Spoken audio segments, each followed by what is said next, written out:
Halo, Assalamualaikum warahmatullahi wabarakatuh. Saya Naili Rizati dengan NIM 1321111333065 akan membawakan materi mengenai sistem respirasi. Yang pertama, yaitu pengertian mengenai sistem respirasi sendiri. Sistem respirasi atau biasa disebut pernafasan adalah sekumpulan organ yang membantu dalam proses bernafas. Proses bernafas sendiri merupakan proses mengalirkan udara ke paru-paru, memasukkan oksigen ke dalam tubuh, dan membawa karbon dioksida kembali ke udara. Secara umum, sistem respirasi terdiri dari 3 subunit organ pernafasan, yaitu jalan nafas atas, jalan nafas bawah, dan unit pertukaran gas. Nah, selanjutnya kita akan membahas mengenai anatomi sistem pernafasan. Yang pertama, ada rongga hidung.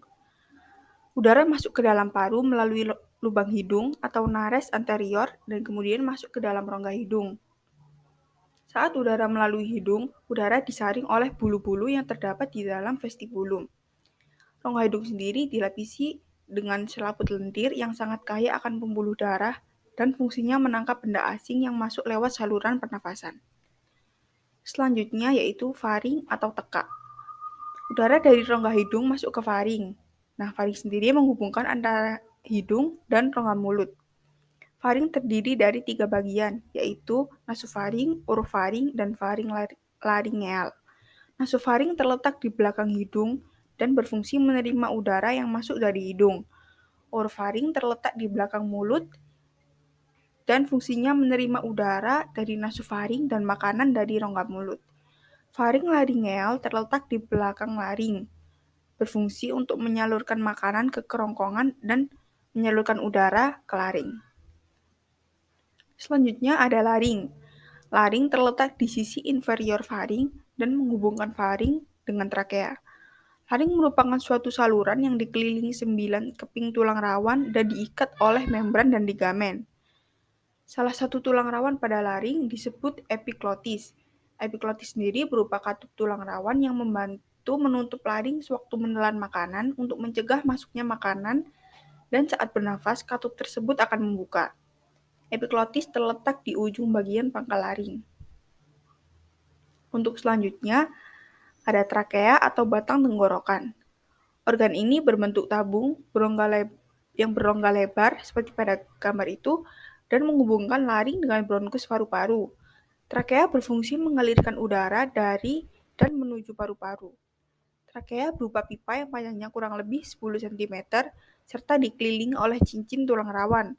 Pada bagian dalam rongga bersilia, fungsinya yaitu menyaring benda-benda asing yang masuk ke saluran pernafasan. Selanjutnya ada bronkus atau cabang batang tenggorokan. Nah, trakea tadi bercabang menjadi 2 bagian, yang disebut bronkus. Bronkus sendiri ada 2, yaitu bronkus kanan dan bronkus kiri. Masing-masing bronkus akan menuju ke paru-paru kanan dan paru-paru kiri. Bronkus berfungsi untuk menyediakan jalan bagi udara yang ingin masuk dan keluar dari dan menuju paru-paru. Di dalam paru-paru, masing-masing bronkus utama bercabang dengan diameter yang lebih kecil, disebut dengan bronkial dan bronkiolus. Organ selanjutnya yaitu paru-paru. Paru-paru terletak di dalam rongga dada bagian atas, di bagian samping dibatasi oleh otot dan rusuk, serta di bagian bawah dibatasi oleh diafragma yang berotot kuat. Paru-paru dibagi menjadi beberapa belahan atau lobus oleh visura. Paru-paru kanan mempunyai 3 lobus dan paru-paru kiri terdapat 2 lobus. Setiap lobus tersusun atas lobula. Nah, sebuah pipa bronkial kecil masuk ke dalam setiap lobula dan semakin bercabang. Paru-paru sendiri dibungkus oleh 2 selaput tipis yang disebut pleura.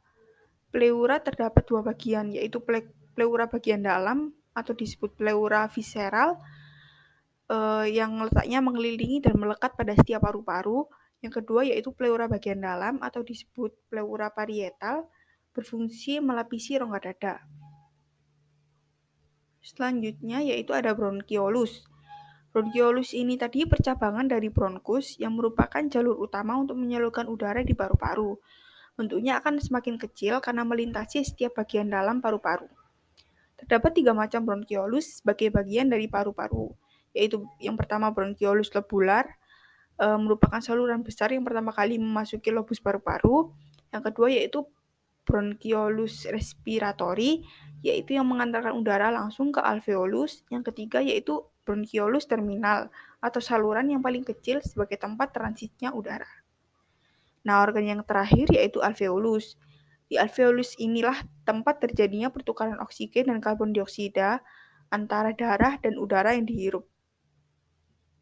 Saluran alveolus adalah cabang terakhir dari pohon bronkial dan merupakan ujung dari saluran pernafasan. Bentuknya yaitu seperti kantong atau gelembung-gelembung yang berdinding sangat tipis dan terletak pada bronchiolus terminal. Selain itu, pada setiap alveolus terdapat sel kekebalan tubuh yang disebut makrofag, di mana makrofag ini berfungsi untuk mengangkut serta membuang sel mati, bakteri, hingga partikel-partikel kecil yang tidak tersaring dengan baik oleh silia atau lendir di saluran pernafasan atas. Selanjutnya kita akan membahas fisiologi dari sistem pernafasan. Yang pertama yaitu ada mekanisme pernafasan manusia. Mekanisme pernafasan manusia sendiri ada inspirasi dan ekspirasi. Nah, kita akan membahas yang inspirasi terlebih dahulu. Proses inspirasi ini disebut juga dengan proses menarik nafas. Inspirasi terjadi ketika diafragma dan otot interkostalis eksternal berkontraksi. Kontraksi diafragma atau otot rangka bagian bawah paru-paru menyebabkan peningkatan ukuran rongga dada, sedangkan kontraksi otot interkostalis eksternal akan mengangkat tulang rusuk dan tulang dada. Dengan demikian, otot menyebabkan paru-paru meningkatkan volume saluran udara internal. Nah, sebagai tanggapan sebagai aktivitas tersebut, tekanan udara di dalam paru-paru menurun di bawah udara luar tubuh karena gas bergerak dari daerah tekanan tinggi ke tekanan rendah, sehingga udara dapat masuk ke paru-paru. Selanjutnya yaitu proses ekspirasi. Proses ekspirasi disebut juga dengan proses menghembuskan nafas. Ekspirasi terjadi ketika otot diafragma dan interkostal eksternal rileks. Sebagai tanggapan, serat elastis pada jaringan paru-paru menyebabkan paru-paru untuk menahan diri untuk volume aslinya. Tekanan udara di dalam paru kemudian meningkat di atas tekanan udara luar tubuh, kemudian udara bisa keluar. Yang kedua yaitu ada jenis respirasi berdasarkan aktivitas otot. Jenis respirasi ini sendiri ada dua, yaitu pernafasan dada dan pernafasan perut. Kita akan membahas terlebih dahulu pernafasan dada. Pernafasan dada yaitu bernafas dengan membesarkan dan mengecilkan volume rongga dada. Otot yang berperan dalam pernafasan ini yaitu otot antar tulang rusuk. Pernafasan ini terdiri dari dua fase, fase inspirasi dan ekspirasi. Pada fase inspirasi, otot antar tulang rusuk luar berkontraksi, maka tulang rusuk akan terangkat sehingga volume dada bertambah besar dan menyebabkan tekanan dalam rongga dada lebih kecil daripada tekanan rongga dada luar. Akibatnya, aliran udara dapat masuk ke dalam tubuh. Pada fase ekspirasi, terjadi kontraksi dari otot dalam sehingga tulang rusuk kembali ke posisi semula dan menyebabkan tekanan udara di dalam tubuh meningkat. Sehingga udara dalam paru-paru tertekan dalam rongga dada dan aliran udara yang kaya karbon dioksida tadi terdorong keluar tubuh. Nah, ini yang kedua yaitu pernafasan perut. Pernafasan perut, otot yang berperan aktif dalam pernafasan perut yaitu otot diafragma dan otot dinding rongga perut. Seperti tadi, terdiri dari dua fase, yaitu inspirasi dan ekspirasi.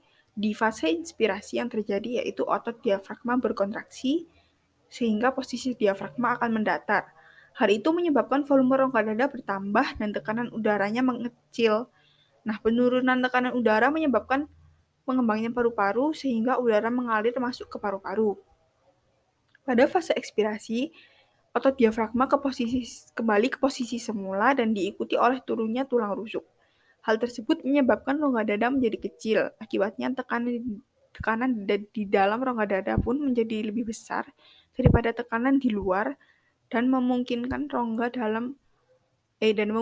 udara dalam rongga dada yang kaya akan karbon dioksida tadi keluar. Sekian materi yang dapat saya bawakan. Mohon maaf bila ada kesalahan. Terima kasih. Wassalamualaikum warahmatullahi wabarakatuh.